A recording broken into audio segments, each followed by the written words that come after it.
டிக்டாக்ல ரீல்ஸ் போட்டதன் மூலம் பிரபலமானவங்க தான் ரசிகனின் ரசிகன் மணி கனியை காதலிச்சு கல்யாணம் பண்ணிக்கிட்டாங்க. இவங்க 2 பேரும் கப்பலா போடுற வீடியோஸுக்கு அவ்வளோ ஃபேன்ஸ் இருந்தாங்க. இப்படி இருக்க நிலையில இவங்க 2 பேருக்கும் ஏற்பட்ட தனிப்பட்ட பிரச்சனைனால இவங்க 2 பேருமே கொஞ்ச நாள் பிரிஞ்சிருந்தாங்க. போன வருஷம் தான் இவங்க 2 பேத்துக்கும் டிவோர்ஸ் கிடைச்சது. இப்படி இருக்க நிலையில ரசிகனின் ரசிகன் மணி தனாவை இப்ப காதலிச்சு கல்யாணம் பண்ணிக்கிட்டாங்க. நவம்பர் 10, 2025 இவங்க கல்யாணம் நடந்து முடிஞ்சது.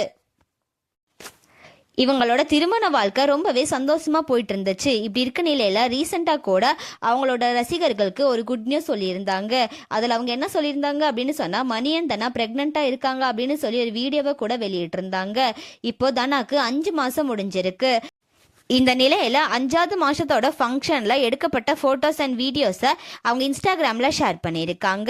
ரொம்பவே சிம்பிளா தான் நடத்தியிருக்காங்க. அவங்க ஃப்ரெண்ட்ஸ் அண்ட் ஃபேமிலிஸ் தான் வந்திருக்காங்க. இப்படி இருக்க நிலையில அதோட போட்டோஸ் அண்ட் வீடியோஸ் எல்லாம் ஷேர் பண்ணி ரசிகனின் ரசிகன் மணி என்ன சொல்லியிருக்காரு அப்படின்னு சொன்னா, 5 மந்த் ஃபங்க்ஷன் சிம்பிளா தான் நடத்தியிருக்கோம், ஆனா 9 மந்த் ஃபங்க்ஷனை உங்க எல்லாரையும் இன்வைட் பண்ணி கிராண்டா நடத்துறோம் அப்படின்ற மாதிரி சொல்லியிருக்காரு. இதை பார்த்த இவங்களோட ஃப்ரெண்ட்ஸ் நிறைய பேர் அவங்களுக்கு விஷயம் சொல்லிட்டு வராங்க. அது மட்டும் இல்லாம அம்மாவும் குழந்தையும் ஆரோக்கியமா இருக்கணும், உங்க வாழ்க்கை எப்பவுமே சந்தோஷமா இருக்கணும் அப்படின்னு சொல்லி பலருமே கமெண்ட் பண்ணிட்டு வராங்க.